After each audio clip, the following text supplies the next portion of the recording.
Bro, no. I ain't speaking. I got nothing to say. Hey, listen, man. I ain't got much to say other than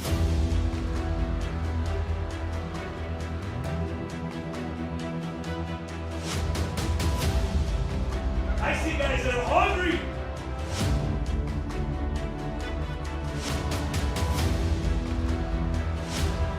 Keep your foot on the gas.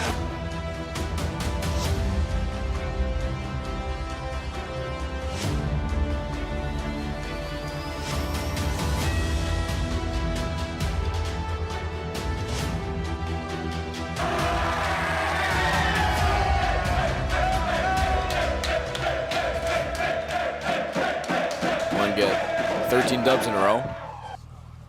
I truly believe that, you know? That's it.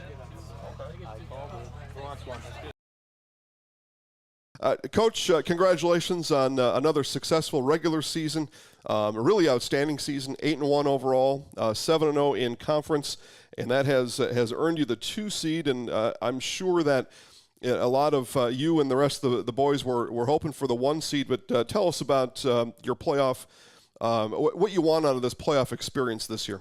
Well, yeah, we're fine with it. Guys, obviously our goal every year is to win the state championship, and if you're going to win the state championship, well, then you got to play everybody and you got to beat everybody. So it doesn't make a whole lot of difference when you play them or where you play them. The fact of the matter is you have to play them. So we'll get ready. We got Glenwood City coming in, who I think I remember them from our wrestling sectional last February. They had a lot of good athletes. I think they won the sectional. It was either them or Coleman. So I know they got a lot of good athletes. So I think right out of the chute, we're probably going to have a tough game. Yeah, that game, I think we came into it a little bit overconfident. I'd say, I don't know if we overlooked Glenwood, but they're a little bit tougher than we thought. Edgar won the toss, and they deferred to the second half, so they'll put their defense on the field first, and why not? As we mentioned, that defense has been lights out so far this season. Why not put them on the field and hope to get a 3-and-out and get the ball back right away? Wing in motion. Edgar's going to roll out. They pick up a blitz. Edgar's going to throw. He's got a man. It's caught. The defender fell down, and Glenwood City's going to get a first down inside the 25-yard line. We knew that their quarterback was hurt, and we didn't know if he was coming back or if he wasn't. So, I mean, we were confident, but at the same time, it was a little like up in the air what they were going to do on offense. And Edgar wants to throw, and he wants to throw deep. He throws it up for grabs in the end zone. It's going to be intercepted. It's going to be a real turning point in the game here. If Glenwood City moves this close to the goal line for the third time tonight and comes away empty again, you got to know their daubers are going to be down. He wants to throw. Now he pulls it down. He's got some running room, and he's going to be dropped. I think we were put in a couple of those situations early in the year. You know, I think Abbotsford had that on us. Stratford had 2 times where they were near the goal line on us. When we get near the goal line, we expect to score on offense. And when you can have your defense stop teams, it lets you know that, hey, when those big games, we need those big stops, we can come up with those big stops. It puts that confidence in those kids, and it gives you something to talk about at practice too, like, hey, you know, that Glenwood City game when they were driving and then we stuffed them and then we came back, like that's how we have to respond. We can't worry about the last play or whatever. It's the next play, the next play. We're going to try the counter play this time. Weisenberger breaks a tackle. Now he makes a cutback, and he's off to the races, and he's going to get there. No one's going to catch Colby Weisenberger, and just like that, the Edgar Wildcat offense puts 3 big plays together, and they started at their own 5-yard line, and they're in the end zone with 41 seconds still remaining on the clock here in the first half. At the end of the half, it was huge to go up that second score. It gave us a lot more confidence going into halftime. Shewitt split wide left. They're going to play action. Stright's going to roll out. He's got some running room now. He flips a little pass. Going to be a flag behind the play. Baumgartner catches it and goes out of bounds down inside the 10, but let's see what the flag's all about. That play, I kind of went over to Coach Trewicki and said that we should run the boot because it had been working really well all game, and I was able to get outside and run. And I was just kind of reading the outside linebacker, and he took a few steps up, and then Brett was wide open, so I just flicked it over to him, and then he almost scored, so then. We got down to like the 5, So that was nice, and then Carter punched it in, and we got up 22-0. So that was kind of like the dagger, I guess. There's that trips backfield now that Edgar employs inside the goal line. This Carter Butt, and he's going to take it into the end zone, I think. Touchdown. Carter Butt gets the score. The 20th touchdown of the season for Carter Butt, 57th of his career. They surprised us a little early with unbalanced line and a few things that we weren't expecting, but we adjusted and kept them out of the end zone. That had to be the strangest first half you've seen in quite some time. Your defense bent, but yeah, kept them out of the end zone 3 times inside the red zone. Yeah, they like I said, yeah, they definitely showed us some stuff that we didn't see in the 2 films we had, so we weren't exactly ready for it. But like I say, we adjusted in time and got them stopped before they get in. And Tegan had a great game running the ball, which was big, and helped us out a lot too. I guess you guys were ready to play Regis again after what happened last year. That has probably been sticking with you for the whole year, and now you get another shot at him, but you get a shot at him here. Yeah, I mean, it'll be a great game. We know they're a really good team, so we're going to have to practice hard, and we'll be ready. Yeah, Regis obviously is a great football program. They built themselves up. When you talk small school football nowadays in in Wisconsin, those are the names that come up as Edgar and Regis and Stratford and all those types of schools. So we're looking forward to playing them. I think that was probably on our docket from day one in our summer lifting and running. It was we knew we were going to match up with them. Now, did the WIA do the right thing and put us in level 2? I don't think so. There's some, but hey, we just kept saying you got to play who you got to play. Were we fired up? Of course. They've got great athletes, and we've, maybe had a little chip on our shoulder from the year before. Not maybe, we definitely did. So we were looking to play them. We were so fired up in the scrimmage, I could hardly contain our guys that day. And when we played as well as we did in the scrimmage, with a new defense and new guys and stuff, it was like, well, okay. But I think what the difference in that game for us was we're a year older and a year tougher. We were just a bunch of tough dudes running around our O-line, D-line, and just running backs, just tough dudes. And that was definitely the difference in the game this year. And last year they had those guys, and this year we had those guys, and that's high school football. Sometimes you're going to have the horses, and sometimes you're not gonna, and you're going to run into somebody with the horses. And this year we had the horses. Well, the fact that we scrimmaged them was, so we knew them pretty well. Played pretty well against them in the scrimmage. So I think, we went into it fairly confident. But it was kind of like a heightened week of practice. I have to give them a lot of credit. I mean, when they came to the game that Friday night, I think they came with like 63, 64 players. And I'm thinking to myself, man, that's as many or more kids than most Division 2 or 3 teams have. And they only have 210 kids in their school, but they got 64 players on the football team. And of course, they're very organized and they do what they do really well. So we knew it was going to be a hard-fought battle. We thought it would probably be a defensive struggle coming in. We of course, all along throughout this season and certainly in the playoffs, felt that we maybe had the best player on the field going into every game. And basically our plan was just to pretty much, ride him as long as we could. Yeah, the whole week leading up to the Regis game, we kind of knew that that's the game that we were working for all summer. The Edgar Wildcats season comes to an end tonight by a score of 53-8. We kept that image of the scoreboard in our mind from last year, and they kind of took us to town. They beat us 53-8, and worst loss in Edgar history. We're hearing all this noise about how we've never gotten beat that bad, and it kind of sucked. As a high school kid, that's a lot to kind of put on your back, and I kind of wanted to flip the script this year. And when the brackets came out, we saw, hey, we got Regis level 2.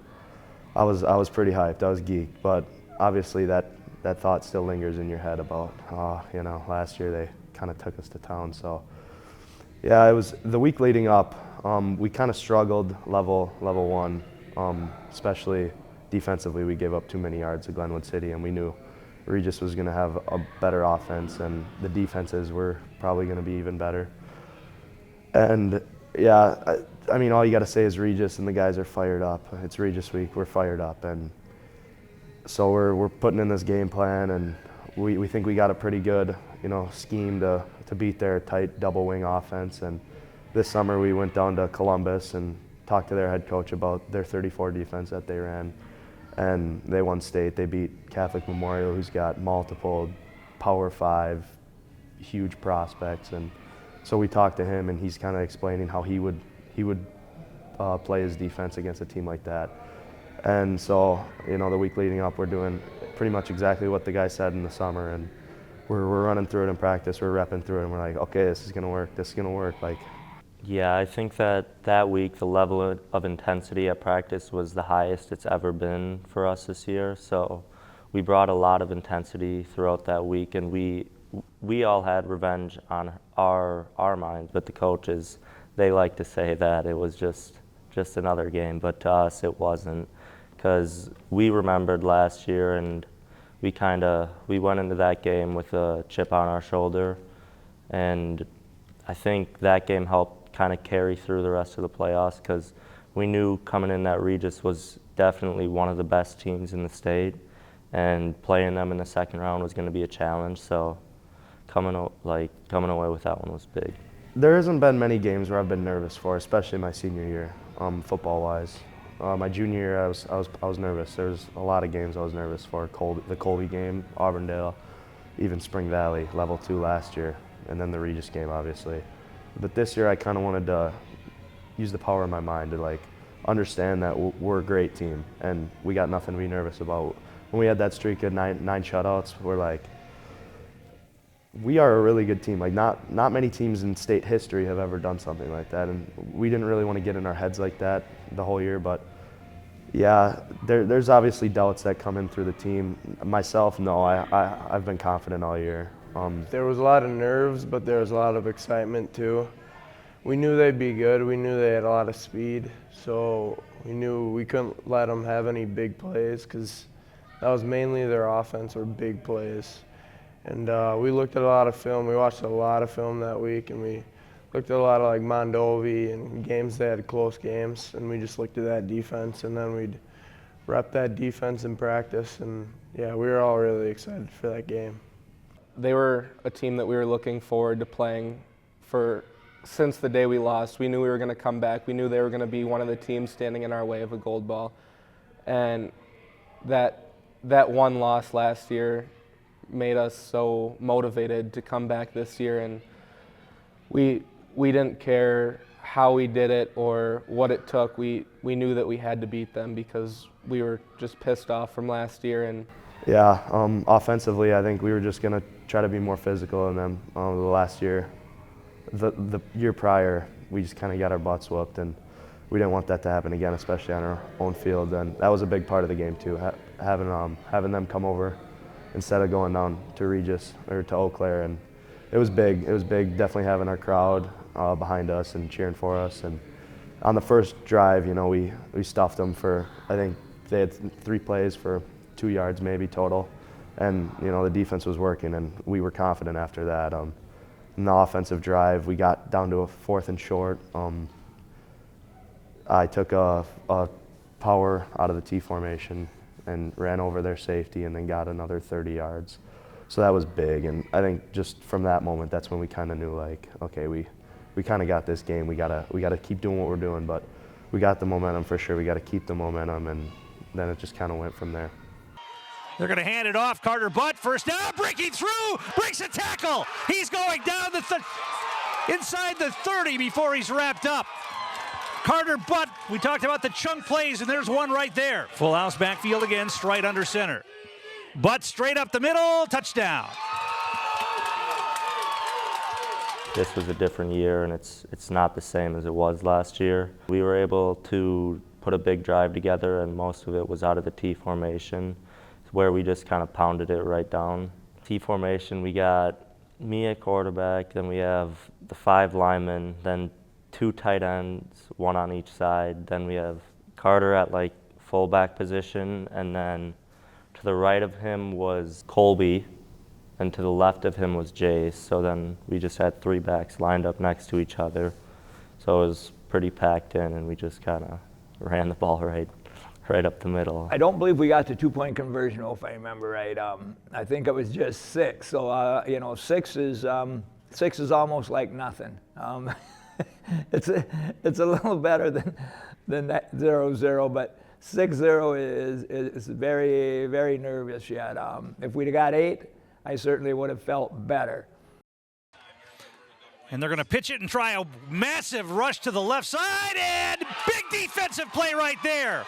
Weisenberger and Baumgartner. Weisenberger showing his speed, slowed down the runner a little bit from behind, and then Baumgartner came in and finished him off. Snaps a little bit high. There's the kick. It's no good. And the Edgar defense, and you can see how happy they are on the sideline. And as the defense comes off the field, they keep the shutout streak intact and keep the Ramblers off the scoreboard. The score remains 6-0, 9:50 to play. Well, I guess I kind of assumed that the play was coming my way because opposite to me was kind of their main back, and they usually give the ball to him. And then on my side, there was a pretty good back, but he didn't have as many carries as the other guy. So I kind of knew they'd come back to me. And so I just kind of worked my way, and he kept running to the sideline, so I kept working my way over. And then Colby was coming back from behind, and he kind of clipped him in the legs, and then I came around on the edge and cleaned it up. Going into half there, it was one of those where it's like, guys, we're the better team, now let's just go do it. And we kind of forced them out of what they wanted to do early on. And then they had to go to the throwing game, and Jace made a great play, picked it off, returned about 10 yards. I think then we gave the ball to Carter 9 times in a row with the O-line and backs just blocking their tails off for him. Snap is good. Straight drop. He throws a bullet. It's going to be intercepted. Intercepted by Jace Affelbeck. And he is dragged down at about the 46 or 47-yard line. And the handoff to Carter Butt. He's got some running room and gets it into Regis territory at about the 45-yard line. And they're going to try Butt again. Left side. He's got running room. Puts his head down, and he just pasted his backfield again. This is Butt again, tries to bounce it outside. Now he cuts it back. He's got running room into the secondary, down inside the 20, near the 15-yard line. It's right under center. Carter Butt again, big hole, down inside the 5. It's going to be a first down near the 3. And they'll give it to him again, and he's going to get into the end zone. Touchdown, Wildcats. We just wore them out in the end, just being older, more physical. Having 21 in your backfield is never a bad thing when you want to wear a team down. And one of the keys to our team this year too was we're just so smart. Just so smart. Our guys, our senior class is just an unbelievable crew of guys that just not only they understand football, but they're in school and they're just really smart dudes who you don't have to worry about. And that was part of it too. Was just hang in there, dudes. But yeah, that second score was huge. And of course, having them at home was a difference too. And they playing on grass, not playing on the turf they're used to, having our home crowd there. It was just an all-around great atmosphere that day. And that's going to do it. Edgar will get the victory here tonight as they handle Eau Claire Regis by a score of 20-0. We'll take a break, come back with the Nasonville Dairy post-game show. Going to catch up with the entire week leading up to the Regis game. I could not sleep. There was one night where I had to take a ton of NyQuil to knock myself out because I couldn't sleep. I was so pumped for the game. But yeah, that wave was not to our fans. That was definitely to the Regis fans. They had to go home. And we are set to go. Short end over end kick going to be taken at about the 12-yard line, out across the 15, the 20. Now trying to bust it outside. He gets the edge, and he's going to be tackled, but not before he gets it across the 30-yard line.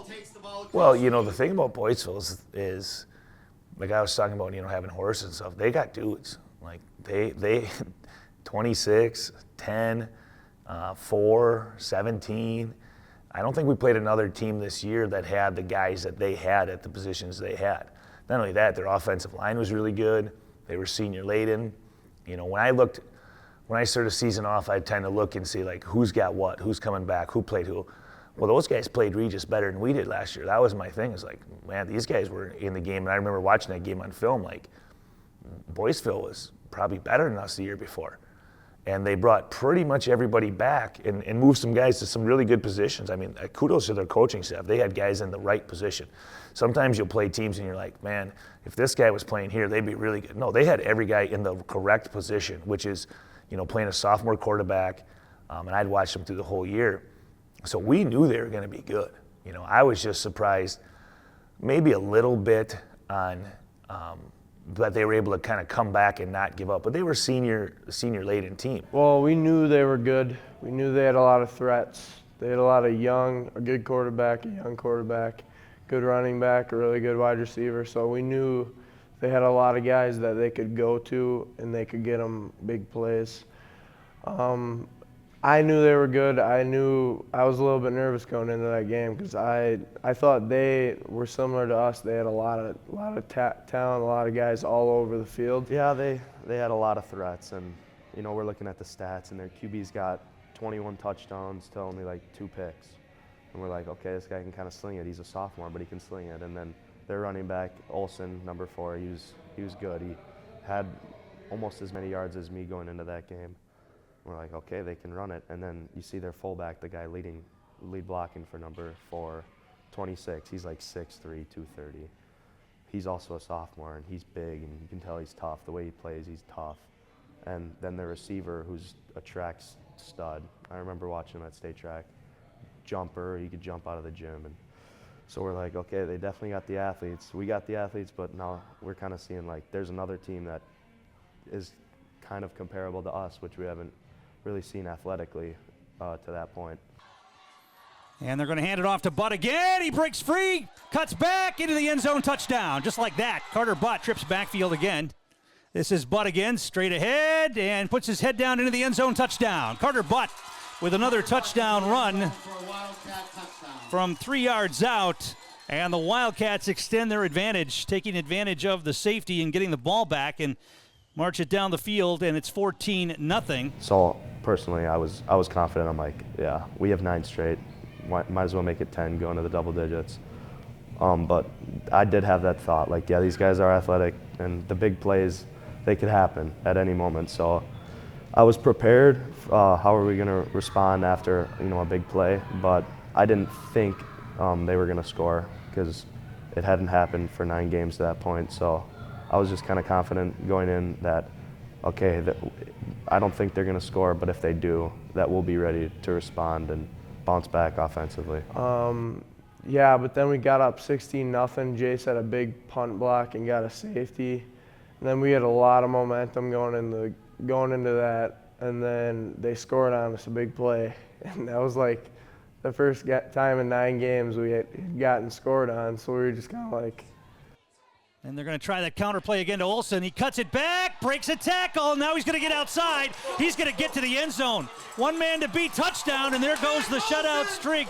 Nick Olsen with a 35-yard touchdown run as he busted that one back outside. All the young guys were a little bit nervous, but we were just like, hey, it's all right. We're still up by 10. I mean, it's playoffs. People are going to score on you. And then they just kind of kept scoring. They're going to throw the football. Now being flushed. They'll throw it downfield. They got a man wide open. It's caught by Hellenrug, the fullback. He cuts it back. He's going to get to the end zone. Well, great call on 4th down. They just swung both backs. Both of them ran a wheel route. And Hellenrug down to the short side of the field, got left all alone. We didn't expect him to score 26 on us, that's for sure. They're going to throw straight drop. They want to throw it deep down the middle of the field. They've got a man. It's caught. There's Wold. And it may be a touchdown, and it is. Wold's going to go all the way for the score. The big hitter for the Boyceville Bulldogs. 78 yards on the pass and catch. He wants to throw, and he wants to throw deep. He's got a man behind the defense again. It's caught, cut back. It's going to be another touchdown, just like that.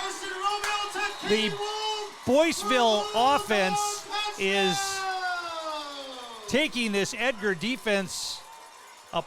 I mean, I'm just shocked at how easy Boyceville is scoring on these big plays. Yeah, after a couple of those plays, I just went up to my DB coach and I just told him just let me guard him for the rest of the game because, I mean, if I wanted to be on anybody's shoulders, I wanted it to be on mine because it was my senior years and the rest of our DBs were underclassmen. So I kind of just went up to Coach Lukasco and told him just let me guard him for the rest of the game, and that ended up working out. You got to have one cornerback that's like your lockdown guy, and that's going to be Tegan because he's got that mentality. He's got that drive that most kids don't have. He knows that he has the abilities. He knows he's smarter than the guy across from him, and so all off season I'm like, yeah, that's going to be Teague. I'm thinking Teague's going to be that guy. So what was I thinking of those? Number one, I was thinking, where are we? You know, and we were allowing outside releases, which you can't do when you're a cover 2 team. You have to press inside, and then your safety's got to be ever present. So after those two things, again, what happens in any sport is you put your best on your best and then see what happens. And as soon as you put your best on your best, then you realize how good you are. Because once you put, Teague on him, well, yeah, then nothing happened. 2 interceptions happened is what happened after that. Straight drop. He's got time. Throws across the middle of the field. It's going to be picked off. Deflected and picked off. Back the other way for the Wildcats is Tegan Strite. Romeo wants to throw out of the gun. He wants to throw deep, and good coverage this time. It's going to be knocked away and picked off on the tipped ball in the end zone, bringing it back down the sideline. That's Tucker Strite who picked it off after it was knocked away, I think, by Hackle. Yeah, well, going up early on them was pretty big, but them having Caden Wold was pretty – he's a really explosive player, and they did a really good job of getting him the ball and letting him run free. But us having 2 young DBs and Mav and Tucker, it was just really important that we kept lifting them up and stuff like that. But on the sideline, as an offensive line, we had 4 of our guys on the sideline because only one of them goes both ways in gum. We, as an offensive line on the sideline, we knew that they couldn't stop us. I don't think we punted the ball in that game at all. I think they stopped us one time. I think we threw a pick, but the urgency was pretty high because we knew that they couldn't stop us, but as well that if they did score, that we had our confidence to go and score on them. Weisenberger and Affelbeck, when they get down in the red zone, it's Carter Butt, and he's going to go to the end zone untouched. Oh, what a great cut at the point of attack. Trips backfield. This time they play action. Strite's going to keep it. No, there's going to be a halfback option to Baumgartner, the tight end. What a fake. I had Strite keeping the ball around the end. Instead, it was Carter Butt throwing a touchdown pass to Brett Baumgartner. Affelbeck to the left, Weisenberger to the right. Butt's in the center of that 3-man running back tandem. They give it to Butt again, left side, and he puts his head down. He's into the end zone, touchdown. Split backfield, wide receiver to the right, Strite under center. Quick hitter, first down yardage. That's Carter Butt, breaks it free, and he's got one man to beat, and he'll do it. One man made a diving attempt at his heels and couldn't bring him down, and it's going to be a 47-yard touchdown run for Carter Butt, his 6th rushing touchdown of the night. Was informed that Carter Butt became the all-time rushing leader in Edgar football history tonight, and obviously some storied history for the Edgar Wildcats over these last 49 years of the Jerry Sins era, and Carter Butt needed 198 yards tonight. He's got 313 by my count. That's an unofficial count, but certainly enough to crush that record and to certainly set it up to be very difficult for anybody to break that down the line. Well, I knew a little bit about it before the season because Troy Andrushak, one of our assistant coaches, is our historian. He keeps all the stats. But going into the games, no, I didn't know anything about it at all. I didn't even know where he stood, because we never ever talk about, individual things, because had I known about it, I might have given him one more carry, you see, or something like that. But no, I didn't know. I didn't know when the game was over how many yards he had, how many touchdowns he had. I will say that there was one kind of humorous part in the game when we ended up with a 4th down I don't know, 4th down and maybe about 10 down in their 20, 25-yard line. We took a timeout, and Tegan came over, and I kiddingly said, because we were having trouble completing any passes, I said, Tegan, what pass can we run right here? What pass do we have that's got the best chance, of succeeding? And I just told them, let's run the power sweep pass, because I knew their DBs were coming up hard on the run because they needed more run defenders. And Brett just kind of leaked behind him and made a great catch on it. And I mean, Carter made a great throw as well. I'd like to say it was one of the better looking throws all year from Edgar, but I'm just giving Teague crap when I say that. Yeah, we were holding on to it this year. We figured, the guy throwing it and the guy catching it were both coming back, so, why not break it out? But we hadn't really practiced it all year. We just kind of knew that we could do it if we needed to. So, yeah, the moment came, and it was it was 4th and 8, and to that point we were driving on them, we were stomping on them, and then we just kind of got stuffed for that little series at 1st and 10, and then 2nd and 9, and then 3rd and 8. Just kind of got stuffed. So we broke it out, and I figured they're going to be biting really hard on the run. So I'm going to sell the run, I'm going to get the pitch, sell the run, and then I'm going to look up. Before, that's what I was thinking. But I get the ball, and I don't sell anything. I'm not faking a run, nothing. As soon as I get the ball, I'm looking for Brett. I noticed the cornerback, Wold, it was Wold on that side. He bit really hard on the run. So I just figured I just got to get it to him as fast as I can. So I fumble it into my right hand, get my fingers on the laces, throw it to Brett, and I threw it behind him a little bit just because I knew Wold was going to recover and then try to, overcut the route and jump and pick it. So I threw it behind him a little bit so that, intentional, maybe not.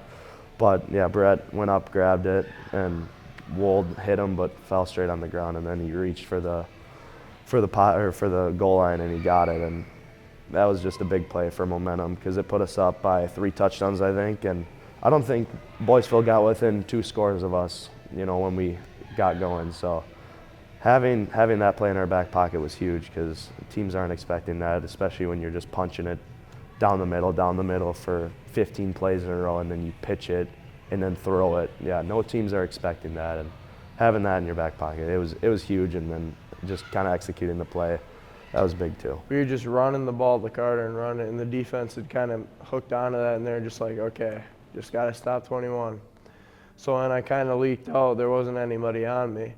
And then he threw it up. But by the time he had thrown it, they kind of got onto it, and there was a guy on me, but I ended up catching it and getting into the end zone. Before the game, Carter in the locker room at home, before we went on the bus, he was kind of like on edge a little bit. So I was a little nervous because I was like, Carter's usually pretty calm. So I was like, maybe I'm gonna need to have a big game today, which is pretty funny to think back on because that was Carter's biggest game of his career and the season, and pretty much the biggest in school history. Yeah, so going into that game, I was about 250 yards away, and obviously I got a couple of guys asking, how close are you, how close are you? And so I 250, and going into that game, I hadn't gotten over 230 since my sophomore year. That was my, my career high to that point. So I'm like, yeah, I need like 250, and I don't know, I'm not expecting to get the ball that much. We're going to balance it out, give it to Colby and Jace. And so, yeah, I wasn't really thinking about the record, just more so about getting the win. And like you said, Teague said I was on edge. I was just running a little late, and there's bags all over the locker room, and I can't walk, and guys are sitting in front of my locker. So, yeah, just letting out a little bit of fire there before the game. And Teague said that he was like, well, Carter's on edge. I might have to step up this game or whatever.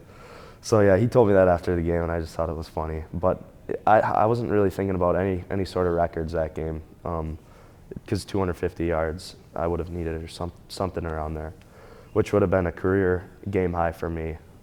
So, yeah, records I wasn't really thinking about there. But then when I started getting going in like the second quarter at halftime, I think I had probably almost 200 yards. So then I started hearing like our stat guy being like, you got whatever, and then Tucker, he's big into these records and stats, and he's telling me, yeah, we got, you only need like 130 or 110 to beat the record or whatever he was saying. I'm like, I don't care about that. Let's just get the win and move on to next week. Yeah, well, especially that game, like sometimes you don't like realize who scores the touchdown or like how many touchdowns they do have, but once I get to the sideline and I hear like, oh, he's got this many touchdowns, and your mind's just like blown because you don't realize that until like the fourth quarter when they're telling you his stats. Like at the end of the game when I heard that he tied the previous single game record exactly with the exact amount of rushes, the exact amount of yards and all that, that was kind of crazy because like that's unheard of because he could have gotten 1 yard here, 1 less yard here, and it wouldn't have been the same. But blocking for a guy like Carter, it makes us look, as an offensive line, look better. But he also is a really uplifting guy in the huddle, and it's awesome to play with a guy like Carter. And you know, his passion and love for the game is something different too. He's like having a coach. That was a big thing with our guys too. We had multiple coaches on the field. You know, we were never worried. We didn't get dumb penalties. You know, no, having a dude like him is something. But like I said, we knew that was coming up, and it's one thing to be a great player, but then it's one thing to bring everybody with you. And that was the cool part for him because he's just a smart, good dude. Victory formation again, and they take a knee, and that's going to do it. And the Edgar Wildcats have advanced and will move on to round 4 of the playoffs next week. It wasn't what we thought it was going to be, but certainly a very entertaining game for the fans here tonight. Well, it was kind of funny how we met so many of our old rivals in the playoffs, you know, with Regis and Bangor and Blackhawk Warren, you know, teams that we had a history against. But obviously, Bangor we had played, you know, several times. We had a very unfortunate game against them in 2017 here in the snow when they ended up beating us, and then they ended up winning state, and we had an excellent team that year. We had shut out 10 of our first 11 opponents that year. But so obviously, yeah, we knew that they were a team like Regis and what they ran. Unlike the Regis game where I thought we were fortunate to be ahead 12-0 at halftime, this game I thought, you know, Bangor is fortunate that we're not ahead of them. It appears we will go into halftime with a scoreless tie. We expected a defensive struggle tonight, and that's what we got. Edgar has had a couple of chances in the red zone, have not been able to put any points on the board so far. Yeah, it was cold, man, and it was crazy because Durand, when we looked at it, they don't have anywhere for teams to go at half, which is a very, you know, level 4. You're expecting to get into a school or do something like that.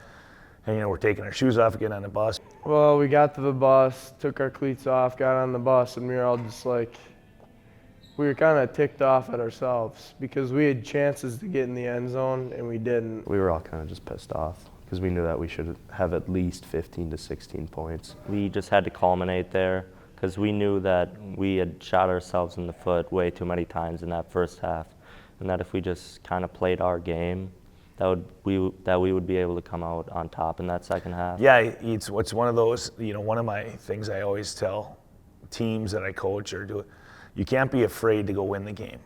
You know, a lot of teams are afraid to lose. Like they're figuring out how can we not lose. You have to go win the game. Like that's the number one thing, you know. Whether, you know, I'm a track guy, you know, and Teague in the hurdles, like run the hurdles, like jump. Like you can't control anybody else. Go win the game. You know, I remember getting on the bus there and everybody had this look of like, what is going on? Like we're better than these guys and we're 0-0 and like this is our livelihood. Like we have these dreams like of going to state and winning the state championship. I just told them to take a couple deep breaths, like big deep breaths, and just go out there and play Edgar football because they weren't going to score. You know, I mean, at the end of the day, like, you know, kudos to Bangor. And, you know, they had some injuries and stuff, which obviously hurt them, but they weren't going to score against us was our mindset. Like, you're not going to score unless you come up with some cheap play because we're just going to shut you down.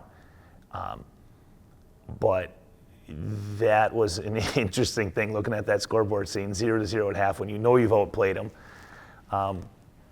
teams maybe keyed in our T formation and we didn't really go back to it much then. We spread them out a little bit more so we could run, without everybody, corners and safeties, coming downhill so fast. We did the same thing at State. We were on the bus and Sins was completely calm. He knew, like, we're fine. Like, we're completely fine. And he said, like, guys, like, I was hoping that, or he said this, he said that he was hoping that we would be within one score of them coming into halftime. And so he was pleased that we were tied because he knew that we would come out in the second half strong because that's how we've been all year. We've been a third quarter and fourth quarter team. So with any luck in the second half, we're going to score some points. Obviously, we feel like we should be ahead. We're not, but we'll just stick with it and hopefully good things will happen. Trips backfield again. Strike. They're going to pump fake and roll out. They throw it to the end zone. They got a man wide open. Touchdown. And Coach Andershak had a great play call. He went up and he said, give Leighton the zig route because we knew that their corner would bite on that slant, and we hadn't shown it since, I think, week 5 against Colby. So then he just ran a great route, and he made the defender fall down. And I just kind of had to make sure it was in the vicinity of him so he could catch it. Second down and 1 yard to go. They give it to Affelbeck again. He's going to get the touchdown. Chase Affelbeck takes it in from 2 yards out. They're going to try a handoff to Carter Butt. He breaks a tackle. He's into the secondary. He's off to the races. He's going to go. Carter Butt will take it the distance for the touchdown, high-fiving one of his teammates at the 5-yard line as they take it into the end zone. No, I didn't see it. I didn't know it happened. I didn't know it happened until Saturday, maybe, when we were watching film, and all of a sudden one of the other coaches on our coaches, text thread said, "Hey, did you by chance see the high five that Colby and Carter had running for the touchdown?" I said, "No, I didn't even notice it." I remember turning around and I see Carter running up the sideline, and then I saw Colby catch up to him, and I could see Colby was like trying to give him a high five, and Carter was like, and they gave him one.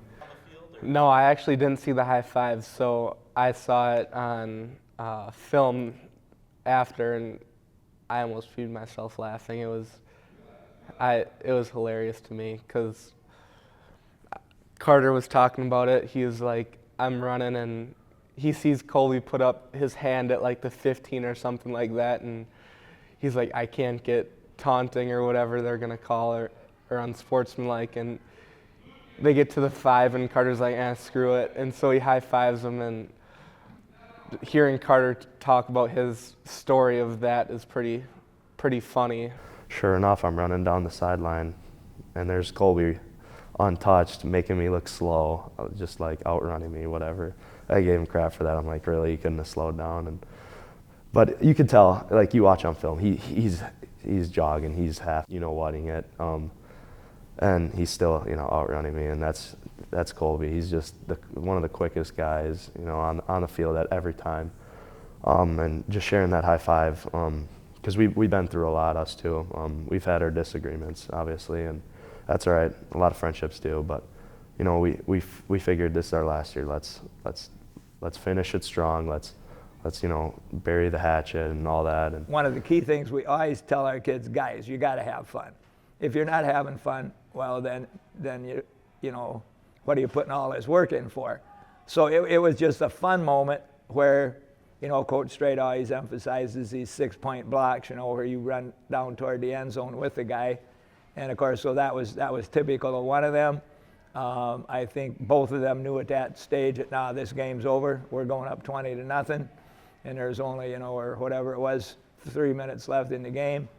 And yeah, we're on our way.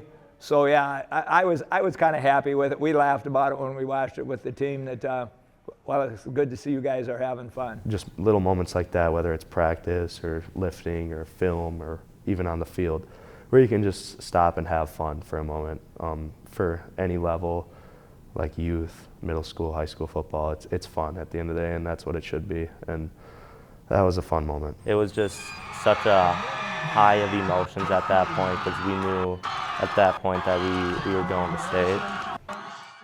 There's so many things to do between hotels and this and that and, you know, all that stuff. And the other coaches really stepped up and said, like, we'll take care of that. You guys worry about the game plan. You guys worry about, and that was kind of our thing going in.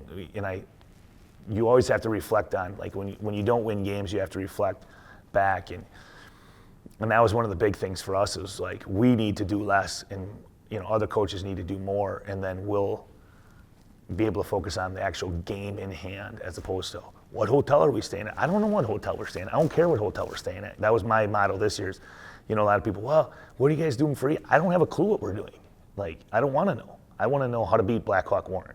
When we practiced on Wednesday, it was 55, 60 degrees, sunny, so you get used to the sun at that time of the day and all those types of things. We had a good send-off. We changed our routine in Madison a little bit. Especially, you know, our eating situations, which I kiddingly talked about, that, you know, I thought maybe a couple of those other years, maybe we ate too much on, you know, Wednesday night or Thursday morning because we seemed a little sluggish at 10 a.m. So, you know, we had a pretty strict diet as to what we were going to eat. And, you know, we had these big fruit cups on Thursday morning.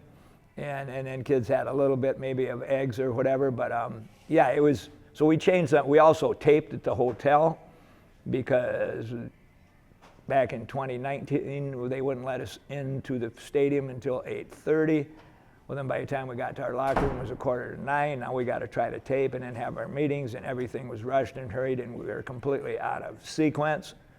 So this year we taped at the hotel, but then when we got to the stadium, now we had a guy from WFCA there, and now he did let us in, even though the University of Wisconsin people had it locked up. He said, no, you can come through this side gate, and he took us in. So the routine was much more normal this year, and then I thought the kids were more relaxed, and we get off to a better start than we did in 2018 and 2019. It was a little weird because usually I'm watching NFL on Sundays and then going into film, but we had to come in a little bit early to get our lift in, which we usually do on Mondays, and then watch film and then do a practice. So the Sunday was kind of occupied, and, you know, I couldn't do what I wanted, which was fine. It was my last week as a high school football player. So, you know, that was different, and I think a lot of the guys were like, yeah, this is a little bit different, but yeah, then everything just gets pushed up a week. And then on Monday when we're talking about defense, it's a little weird. It kind of messes with everyone's clock, but we figure that Blackhawk, they got to do the same thing. They've been playing on Fridays all year, so they're not used to it either. But we know that our coaching staff are pretty experienced with going to state, so we knew that we just kind of had to follow their lead for practice that week. And like getting out of school on Wednesday to practice and then the pep rally, it was just all a little weird. But I think at the end of the day, we just had to know that the team across from us, they have to do the exact same thing. It's not like we're getting gypped out of whatever. So we just had to kind of come together and realize, like, we're not the only ones going through this. Like, even Stratford was probably going through the same stuff that we were. Like, it's common that week that everything's kind of pushed ahead and we're cramming stuff in, and there wasn't time to do like our certain scouting meetings. We didn't have film at lunch like the whole week. We had it Monday, Tuesday, and usually we have it Monday, Tuesday, Wednesday, and Thursday. So we didn't have that either. But yeah, it was a little different, and obviously the tensions are rising that week, and everyone's amped up for it. I tried to stay off my phone like as much as I could and keep the week as normal as possible. That week I tried to make sure I got a little bit of extra sleep because just getting the little edge over anybody is huge. Drinking enough water every day, and trying not to look in the media as much as I could because I didn't want to get too ahead of myself. I mean, in the hotel that morning, everybody was just kind of like in a really good mood, and nobody was really on edge. There were a lot of smiles. So, I mean, I think that was really good because we had a lot of confidence, and we had guys that, I mean, they were nervous obviously, but they were also like they were ready to go.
Weisenberger goes in motion. And Strite's going to roll out left this time. He's looking to throw. Now he pulls it down. He's going to run with the football. Made one man miss. Got around the corner. In across midfield. He's going to be out enough for a first down, it looks like. Down here, the 44-yard line. See if they go to the air here. They've got single coverage on Schuett here to the near side. They're going to hand it off, though, to Carter Butt. He's going to try to get the edge, and he does. Inside the 40, and he's going all the way. Carter Butt is going to go down the sideline and in the end zone. No flags. And Edgar's going to get on the board first here at 6-0. Kobe Weisenberger wiped out 3 players on one block around the edge. That was a perfect seal.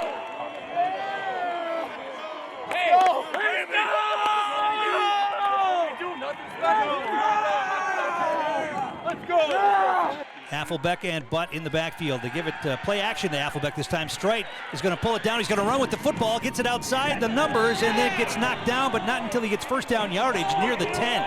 And Tegan Strite is down. Tegan Strite is still down. He took a big hit at the end of that play. Yeah. On his. You know, I'm kind of a tough dad.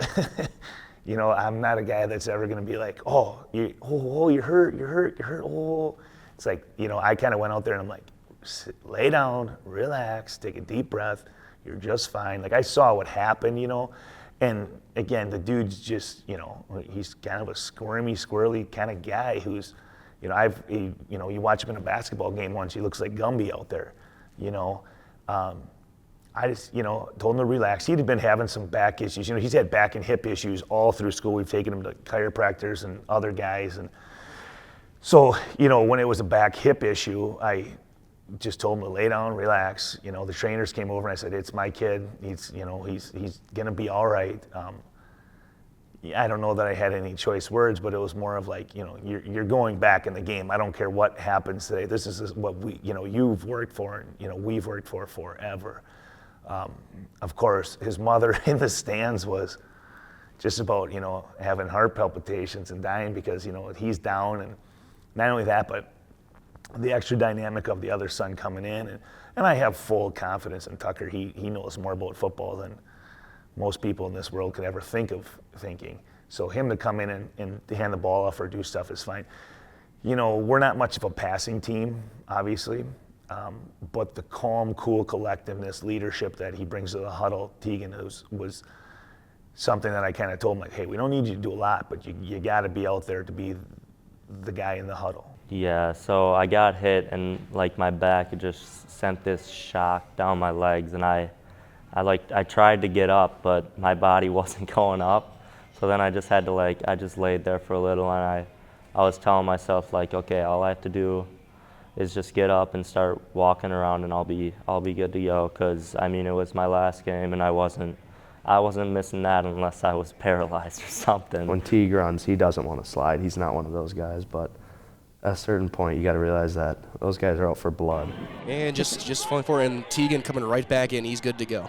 Set out one play. When he came in, the crowd was so loud, it was crazy, and everybody looked at each other in the huddle. They started smiling because they knew like the community was behind us, and the support was crazy at State. As far as our relationship, you know, as me and the two boys, you know, you see, there's tons of football movies out there. You know, there's tons of, you know, feel-good stories about, oh, you know, this guy, he had a kid or had 2 kids, and they, you know, when they woke up when they were 4 years old, they went to practice with them, and they threw the ball on the field, and they were the chaining down, or they were the ball boys, and that's my 2 guys, you know.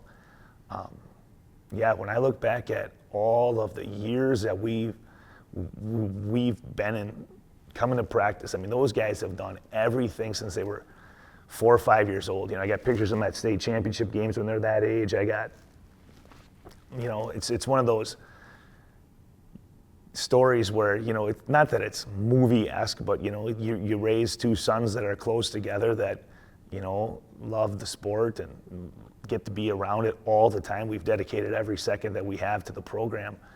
And then for it to come to fruition of like, hey, now the 2 boys are playing together, which kudos to Tucker. He worked his tail off to be in that position this year.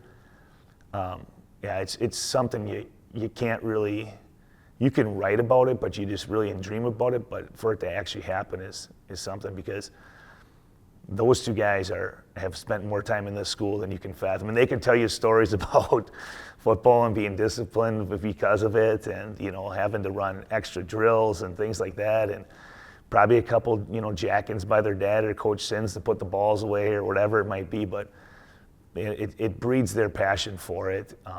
You know, my wife has basically given up her, you know, life for the football team, and our family has. You know, my two daughters are that way. I got a second grader who's the same way, who, you know, if you watch the football films, you'll see the one guy in background who's living and dying by every second of every game. And yeah, that's our family. Love it or hate it, that's what we've chosen to do in our lives, and we obviously love every single second of it. Just take a deep breath. Everything's going our way. No big plays. Have fun. Okay? This is exactly what we dreamed of. Let's go. Stay on. Stay on. Big straight under center. They give it to Bud again. Another big hole, and he's going to try to power. He's down there close. They're going to give him the touchdown. I thought he got knocked down short, but the officials say no. It's a touchdown for Carter Butt from the 4-yard line, and Edgar has jumped on the board here again.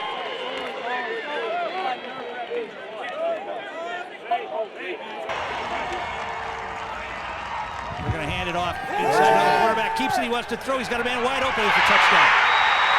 Blackhawk Ward will get on the board. A little rollout and a pass right to the goal line, and it was caught. Yeah, that was tough when they scored. We still had momentum, but because we were receiving the ball at halftime, but it was tough because there wasn't much time left, and they scored with like 15, maybe 20 seconds left, and it was like breath. They just took it right from us, and it was tough. They went on that little drive before half, which was a long drive. There were a couple things in that, you know, balls weren't getting set very fast if you watch it, and they weren't starting to clock. So that 6-minute drive was like, it felt like forever. We just didn't do our job a couple times, and, you know, that bites you. Way to take the war to him. That's a great half. That's a great half. We're winning the game. Yep. Okay? Tuck, you're going to get a flat pick. Okay? Trust me. And then hey, you're going to get that flat pick. Let's go. Okay? Keep playing. Let's go. Come on. We're all right. Let's go. We talked about the fact that if the game is scoreless at halftime like it was against Bangor, we think we're in pretty good shape because we can wear them down. Yep. Well, it's not scoreless. We're ahead by 8. All right? So the second half, you wear their fanny down. Okay? Once again, it's 13 of us against 5 of them. Everybody remember to do your own job. It's hot. They just had to work how long? So now we got to stop them on this drive. We got more depth than they do. Exactly. Then we get the ball back and run it down. Okay? Play to win the game. We talked about that last week. Remember I said last week, everybody take a big deep breath. Visualize yourself holding the gold ball. Another deep one. Right? We got this. This is our game to go win. Now we got to go with confidence because we're in good shape, y'all. We said if we were tied, we'd think we're in good shape. Well, we're ahead by 8, so then we damn well think we're in good shape, right? Yeah. There's only one way they can win the game. They're tougher. That's the only way they can win the game. So if they're not, well then we're going to go out and impose our damn will on them, right? Like we were doing earlier. Yeah, that's what it was. What do we do to Bangor in the second half? Impose your damn will on them. Boys are not tougher. You just block and you just run and you keep digging. We'll win the game. That's what we're here for. Play to win. We didn't come to play. We came to win the state championship in 24 minutes of football. In 1 hour from now, what do you want to be doing? What do you want in 1 hour? All the work that we put through, all the work, the summer, everything. 1 hour, you get to feel all that work come right off your chest, holding a gold ball. Let's go. Fight for it. My final words to the team before we went out, I remember also from 2018, the looks on guys' faces, they looked like they were defeated at halftime and we were ahead, and I was trying to tell them back then, guys, we're ahead. And, you know, let's just keep playing. But I think Blackhawk plays his style too a lot like Regis and Bangor, in that their key pretty much is they're going to try to beat you up. You know, that's what they want to do. Is they're going to beat you up, wear you down. So we knew that completely. We didn't know it in 2018 as much, and maybe even in 2019, but we knew it now. You know, no, they're not going to fool us with that strategy again, of just trying to physically beat you up. So my final words were to the guys with guys. We're ahead 14-6. The only way they're going to beat us is if they're tougher than you guys are. So if they're tougher, I guess they could possibly win. If you're tougher, no, they don't have a chance. And of course, I could see in the eyes of some guys that, no, they aren't tougher than us. And well, okay, then we're fine. And let's just go out there and win the game in the second half. And of course, that's pretty much exactly what we did. Straight under center, they hand it to Butt again. He's got a little bit of running room, bounces off a tackle, down inside the 20, down inside the 10, stays on his feet, touchdown, Wildcats. And just like that, Edgar has all of a sudden busted this game a little bit open. And a third touchdown for the all-time leading rusher in Wildcat history. Tight end right. Hawk Warren, they're going to hand it off. Now they're going to play action. They want to throw. They got a man. It's going to be intercepted. Intercepted by Tucker Strite, and he's going to be knocked down at about the 26-yard line. So a great series right there for the sophomore, Tucker Strite. And they're going to hand it off. This is Butt, cuts it back. First down, he's gone. Breaks it free into the end zone. Tyler Butt has tied the high school Division VII championship record for touchdowns in a game with his 4th of the morning. They give it to Butt again. He's got a hole. Powering through. Touchdown. He got stood up at the 2-yard line, but it wasn't enough to slow him down. He was able to power into the end zone for his 5th touchdown of the day. A huge hug from Baumgartner. And that will tie the all-division record for touchdowns in a championship game. His 5th of the day. It was really amazing because I knew Carter had set the Division VII touchdown record, and I was so happy for him because he's one of the main leaders on our team. You know, he pushes everybody so hard, makes sure everybody's doing what they're supposed to be doing. So just for him to get that, it's just kind of special because, you know, he deserves it the most, and he put in everything. He gave that sport everything he had. Yeah, I mean, it obviously feels good because you can say you've done something that no one else has in a school our size. So that's cool, but obviously you can't say that without crediting the people that, you know, are doing the actual, like, the hard work, the stuff that nobody really notices. They kind of just watch the ball when they're watching the game. They see the quarterback hand it off, and then they watch the running back run. But that play in general can't happen without the 5 linemen, which I've made pretty clear the whole year. Like, these guys are doing basically all the hard work, and then obviously you add in Brett and Lucas and Colby and Jace. Not only those guys that block for me, but also the guy calling the plays, the guy directing everything, all the people that are modeling their defense throughout the week, our scout D. So, like, there's a lot of work that goes into it, and also, like, the preparation that nobody sees for that week before. It's pretty extensive, and we're watching, like, their defense, like, oh, we could run this here in this situation, we could, you know, show them this or whatever. So yeah, like, obviously that doesn't happen without, like, the hard work and the research and the extensive process that goes into the week before such a big game like that. Yeah, it's kind of crazy. Like, I didn't realize that he had that many touchdowns. I had no idea what the record was, or I don't think I knew that he broke the record until we were on the bus and WIA posted it. I think I heard him talking about it, and he said that he thought it would be more cool to tie Alec, his cousin, or our cousin Alec, in the record. He'd rather tie it than break it.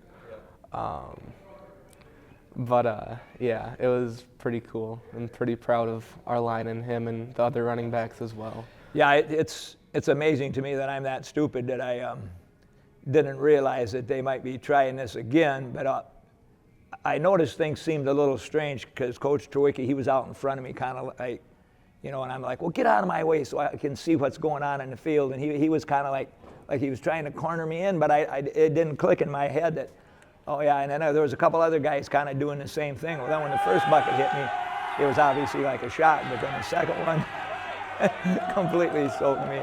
I wasn't all that crazy about the second one. The first one was okay, but you know, whether it's again, if the kids want to do it, hey, they did all the work.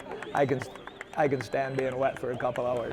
Like right away, that first celebration, it was kind of like, I mean, I don't even know how to feel right now because I dreamt about it so much, and for it to finally come true, it was like, it didn't feel real in a way because of how much I dreamed of it, and it was just kind of like this. It was a weird feeling. Like I was so happy, but I wasn't able to like yell or anything. It was just kind of like I wasn't in shock, but I was like in this like state of it. So I mean, it was just like I didn't know how to believe it. Growing up, I had always thought about like winning state, and I guess when that clock hit 0 is just like, I don't even know. I don't even remember like what happened. It was just surreal. Like everybody was just yelling and screaming and having fun, and I was just like, we just won state. We just did it. All that work we just put in, and it was all worth it. I mean, it was amazing. Yeah, like that moment has been seared into my brain. I'll never forget, you know, the crowd, 3, 2, 1, counting it down, and then just sharing that moment with guys I've put my blood, sweat, and tears for, like giving them hugs and celebrating, like saying we finally did it, we did it, and just like that like release of everything. Like you can just let go now, and you don't have to be so tense. You don't have to be like, oh, what if we lose? What if we lose? Because we won, and all those what ifs go out the window. Like we won a state championship, and we can just finally just breathe and like understand we did exactly what we wanted to do for since we were little kids. And obviously like sharing that moment with them was just huge. And then like these TV stations trying to pull me out and talk while I'm trying to celebrate, I'm not all big for that, but whatever. I wanted to celebrate with them as much as I could because like we've been through all the ups and downs. Like thinking about right now, like thinking about the first game and the loss we took against Ellsworth.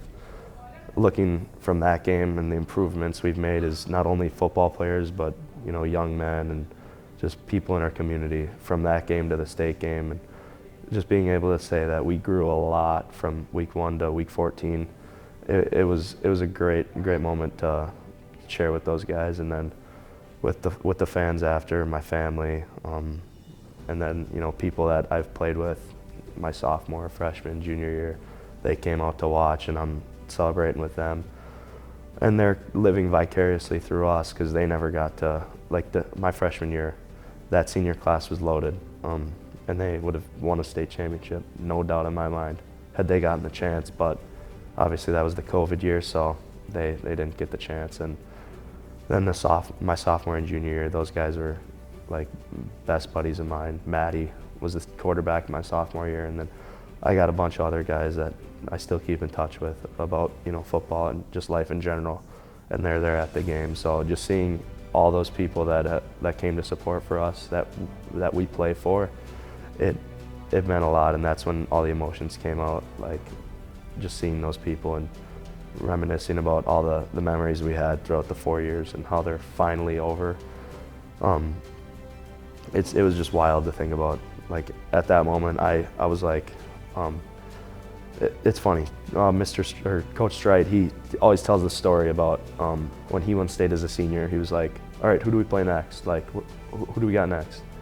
But he didn't have anyone like to play next week. Like that was his last game, and I always thought that was like a stupid story. Like, what do you mean? Who do you got next? Like that?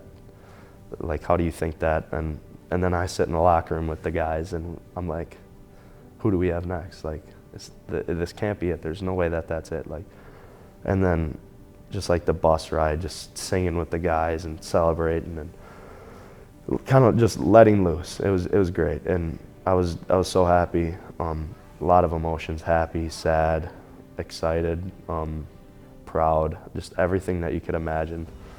was just kind of going through my head. And yeah, the tears, like you said. I'm not a big crier, but you know, that was one that you can't help yourself in that moment. Yeah, it still doesn't feel real. Like it's crazy to think that our season's over, but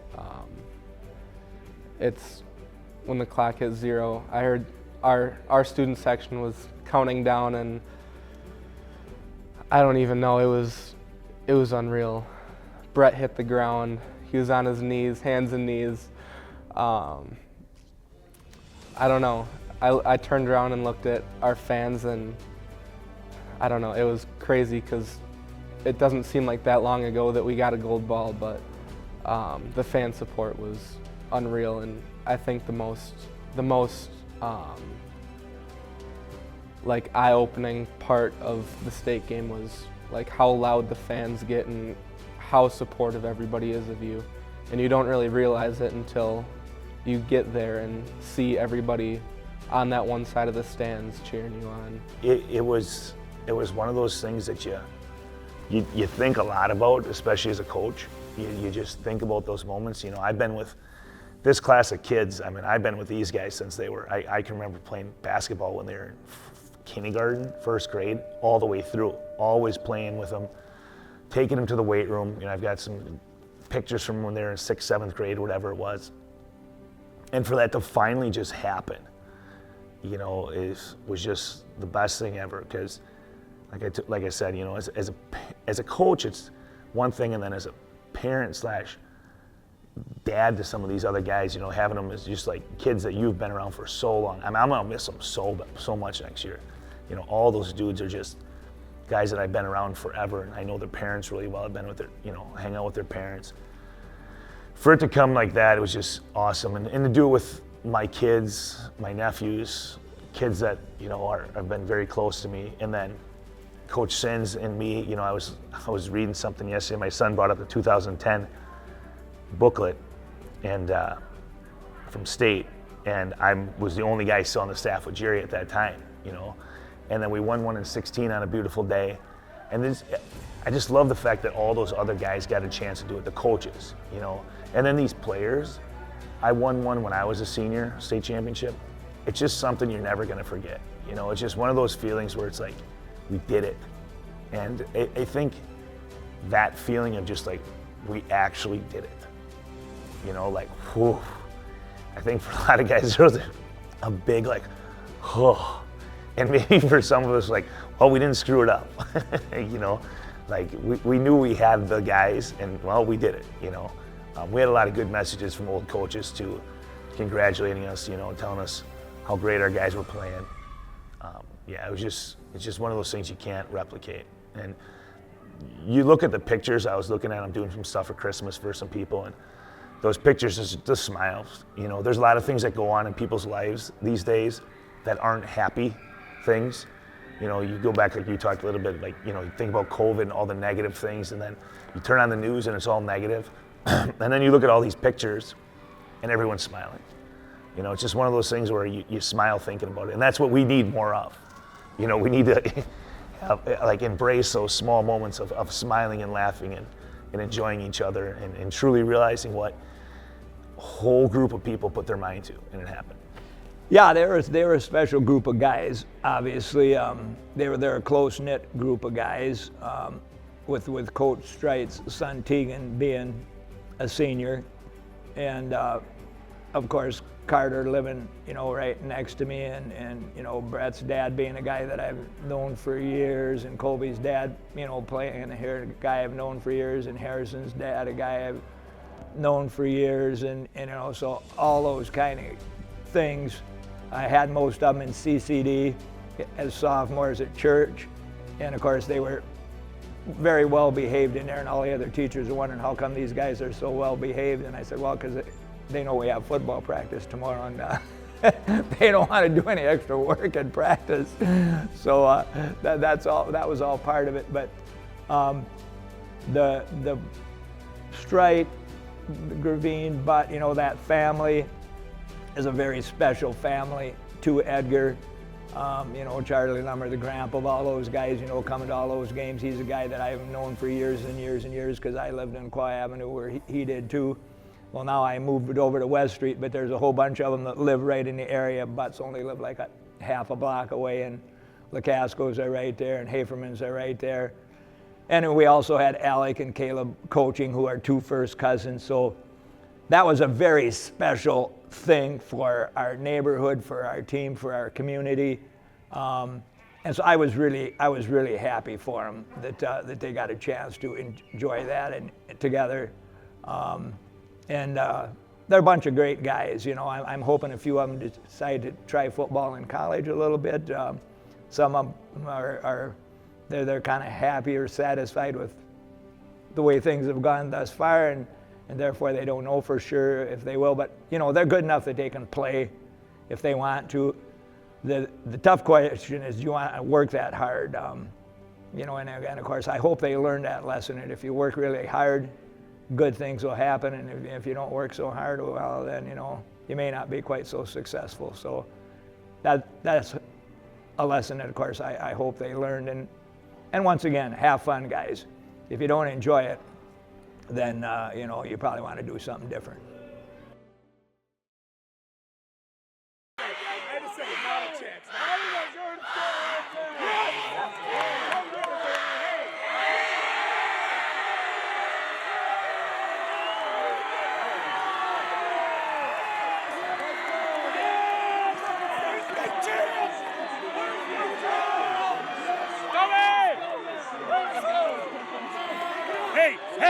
Hey, on the field! On the field! Hey,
Nice.